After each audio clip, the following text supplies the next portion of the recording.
เอาไปคลิปขึ้นมาก็ช่วงนี้ก็ได้เวลา6:15 นาที6 โมงแรงเนาะไปคำลงแรงมาแล้วพี่น้องเลยได้เวลาทำความสะอาดบริเวณวัดที่อยู่พักเศร้ากุฏิวิหารแล้วพี่น้องไปทำความสะอาดกุฏิปล่อยคำลงแรงมาแล้วไปเวนไปคำลงแรงมาแล้วพี่น้องนะปล่อยคำลงแรงไปเวนกันไปรับขอบป่าแล้วปล่อยคำมาแล้วไปทำความสะอาดวัดกุฏิ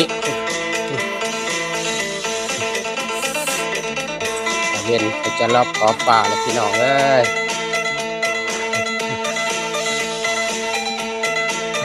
รับ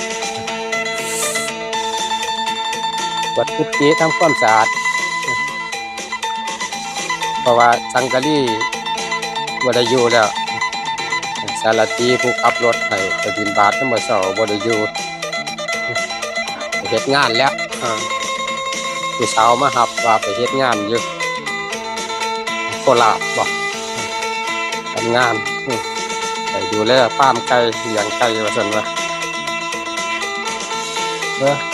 มากวาดทำความสะอาดตรงนี้เอาปล่อยมันออกมาอยู่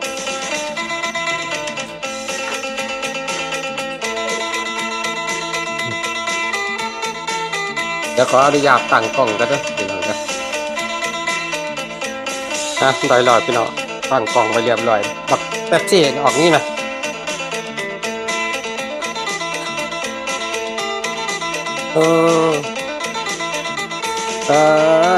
จักมันยังตัวยังเลยพี่น้อง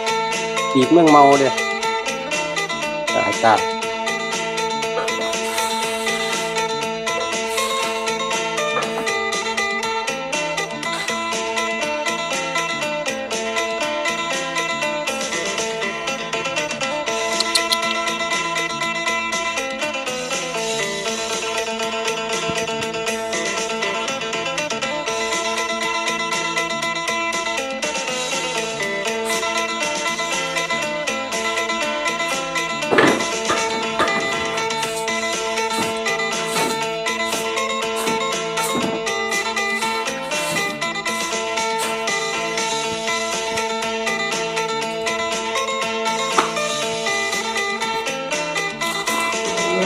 มาให้ย่างกระถาง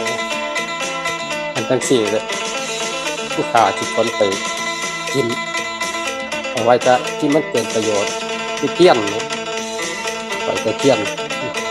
แต่ว่าอันโมนี่เป็นขยะบอกเอาไว้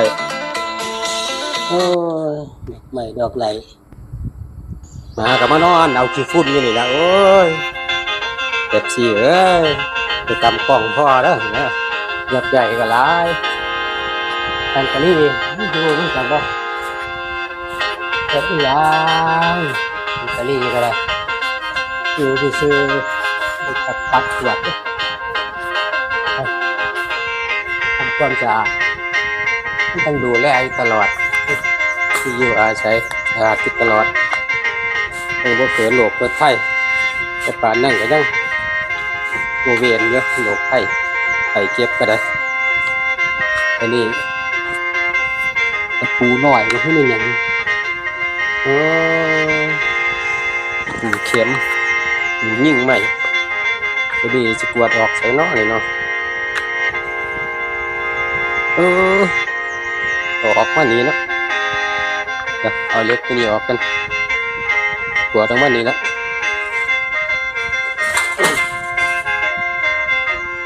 ก็ประมาณนี้พี่น้องในการทำความสะอาดแต่ละมือแต่ละเว้น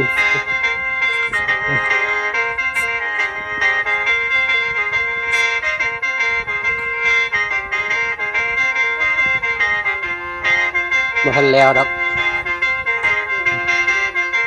แต่ว่าเมื่อกี้เงาหลายหน้าที่เกินไปแต่ขอจบไปแต่เพียงเท่านี้เด้อพี่น้องนะ เราจบไปจะเที่ยงพอดีพอกันคลิปหน้าเด้อพี่น้องเด้อไปแล้วพี่น้องดีๆไม่แห้งจะเลิกมีศีลมีธรรมนำกันทุกคนเจริญพร